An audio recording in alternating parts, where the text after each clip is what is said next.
The envelope felt heavy in Mark's hand, $500 to be cruel to a stranger. As he watched Lily enter the restaurant, her 4 feet 2 inches frame moving with surprising grace despite the obvious nervousness in her eyes, something inside him cracked. Was he really about to destroy this woman's evening for cash? If you're feeling the weight of this moral dilemma already, hit that like button and subscribe to see more stories that explore the complicated choices we make when we're desperate and the unexpected ways we find redemption. Mark adjusted his collar and took a deep breath. The text from his friend Jason replayed in his mind, "Just make her feel bad about her height, record it secretly, and the money's yours." $500 would cover his daughter Emma's overdue school fees.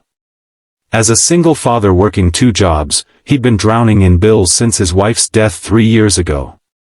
But as Lily approached with a hopeful smile, Mark felt sick to his stomach. "You must be Mark," she said, extending her hand. Her voice was warm, confident, nothing like the insecure target Jason had described. "I'm Lily." "That's me," Mark replied, shaking her hand while avoiding eye contact. The weight of what he was about to do made it difficult to look at her directly. The hostess led them to their table, and Mark noticed how Lily navigated the space with practiced ease, clearly accustomed to a world not designed for her. She climbed onto the chair with a fluid motion that suggested she'd done this countless times before. "So, Jason tells me you're a single dad," Lily said after they ordered drinks. "How old is your daughter?" "Emma's 8, Mark answered, surprised by the genuine interest in Lily's eyes. "She's the center of my universe." "That's beautiful," Lily smiled. "I teach 3rd grade, so she's right around the age of my students." Mark felt the first crack in his resolve. This woman taught children Emma's age. How could he go through with this? "What made you want to become a teacher?" he asked, momentarily forgetting his cruel assignment. Lily's eyes lit up. "I always wanted to be the teacher I needed when I was growing up. Kids can be brutal about differences. I figured if I could help one child feel accepted for who they are, it would be worth it." Mark's phone buzzed in his pocket. A text from Jason, "Don't forget to record. Make it good." The reminder jolted Mark back to reality. He discreetly positioned his phone on the table, angled to capture Lily's reactions, and steeled himself for what came next. "So," he began, his voice strained, "when Jason set this up, he didn't mention that you were, you know." He gestured vaguely at her. Lily's smile faltered slightly. "That I'm a little person?" "Yeah, that." Mark forced a laugh that sounded hollow even to his own ears. "It was kind of a shock when you walked in." Lily took a sip of her water, her expression carefully controlled. "Does it bother you?" This was his cue, the moment to say something cutting, to earn his $500. But looking at Lily's face, Mark saw not just a woman with dwarfism, but a person with dignity, with a life full of challenges he couldn't begin to understand. Mark faltered. Then, making a split-second decision that would change everything, he reached over and turned off his phone's recording. "No, it doesn't bother me at all. But something else is bothering me, and I need to be honest with you." Lily's eyebrows rose slightly, her guard visibly going up. Mark took a deep breath. "Jason paid me $500 to come on this date and be cruel to you about your height. He wanted me to record it for some sick joke."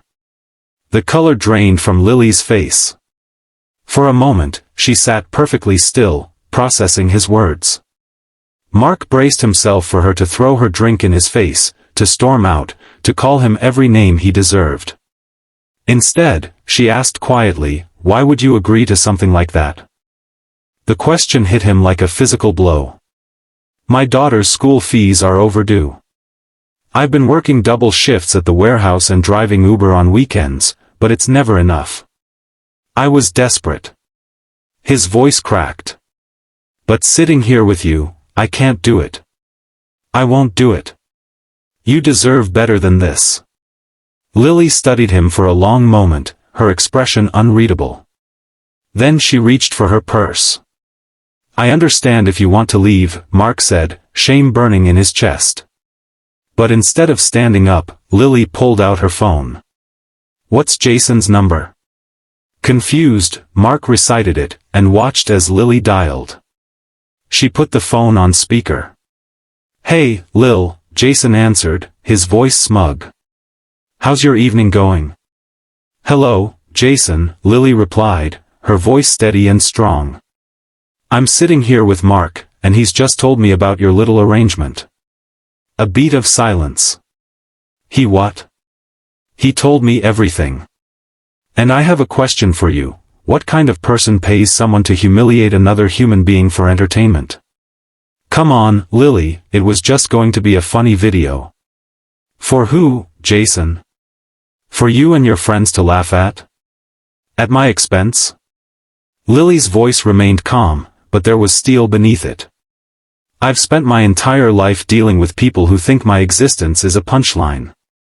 I didn't expect you to be one of them. Look, No, you look. Mark is sitting across from me, a single father who's working himself to exhaustion to provide for his daughter. He was desperate enough to consider your offer, but decent enough to choose kindness instead. That says everything about his character, and yours. She ended the call before Jason could respond, then looked at Mark with eyes that held not anger, but a profound sadness. I'm so sorry, Mark whispered, his voice thick with regret. Lily nodded slowly. I believe you are. She took another sip of her water. So, what does your daughter like to do for fun? Mark blinked in surprise. You want to continue our date? I think we both deserve a chance to start over, don't you? Lily said. Besides, I'm curious about the man who chose to do the right thing even when it cost him. That evening transformed into something neither of them expected. They talked for hours, about Emma's love for astronomy, about Lily's classroom full of energetic third graders, about the challenges they'd both faced and overcome. Mark found himself laughing genuinely for the first time in years, captivated by Lily's sharp wit and compassionate heart. When the check came, Lily insisted on splitting it. I believe in equality in all things, she said with a smile. As they walked to the parking lot, Mark felt a lightness he hadn't experienced since before his wife's illness. I don't deserve your forgiveness, he said as they reached Lily's car. Maybe not, she agreed. But forgiveness isn't about what we deserve. It's about choosing to see the humanity in each other, even when it's hard. She looked up at him. Especially when it's hard. 2 weeks later, Mark sat in the back of Lily's classroom, watching as she captivated a room full of 8-year-olds with a lesson on kindness and acceptance. Emma sat among them, her eyes wide with admiration for the small woman with the enormous presence. After class, as the children filed out, Emma ran to Lily. Miss Peterson, can you come to my science fair next week? I'm doing a project on stars. Lily glanced at Mark, a question in her eyes. He nodded, smiling. I wouldn't miss it for the world, Lily told Emma. That night, after Emma was asleep, Mark found an envelope in his mailbox. Inside was $500 and a note in Lily's handwriting, for Emma's school fees. This isn't charity, it's an investment in the future of a child who's lucky to have a father who chose character over cash. Consider it a loan if your pride requires it. Mark held the note to his chest, overwhelmed by the generosity of a woman who had every reason to despise him. 6 months later, as they sat on a park bench watching Emma play, Lily rested her head against Mark's shoulder. Do you ever think about that first night? She asked. Every day, Mark admitted. I think about how close I came to making the worst mistake of my life. I think about it too, Lily said. About how sometimes the universe puts exactly the right person in your path at exactly the right moment. Mark looked down at her, this extraordinary woman who had taught him more about dignity and grace than he'd learned in all his previous years. Even if that person starts out as a complete jerk? Lily laughed. Especially then. Those are the transformations worth witnessing. A year to the day after their first date, Mark knelt before Lily, not to mock her height, but to ask her to be his wife. Emma stood nearby, clutching a small velvet box containing the modest ring Mark had saved for months to buy. "You changed everything," Mark said, his voice thick with emotion. "You showed me what real strength looks like. You taught Emma that true beauty comes from how we treat others. You gave us both a second chance we didn't deserve." Lily's eyes filled with tears as she took his face in her hands. "You changed everything too, Mark. You showed me that people can surprise you in the most wonderful ways. That sometimes, the hardest moments lead to the greatest joys." As they built their life together, Mark, Lily, and Emma, they created a home where differences were celebrated, where forgiveness was practiced daily, and where love proved that sometimes, the most beautiful stories begin with the courage to choose kindness over cruelty. And every year, on the anniversary of that first date, they made an anonymous donation of $500 to a scholarship fund for children with dwarfism, a reminder that sometimes, the worst intentions can lead to the most beautiful outcomes when we find the courage to change course.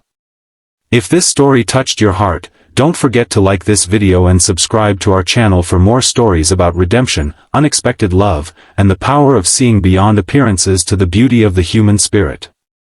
Remember, it's never too late to choose kindness, even when it's the harder path.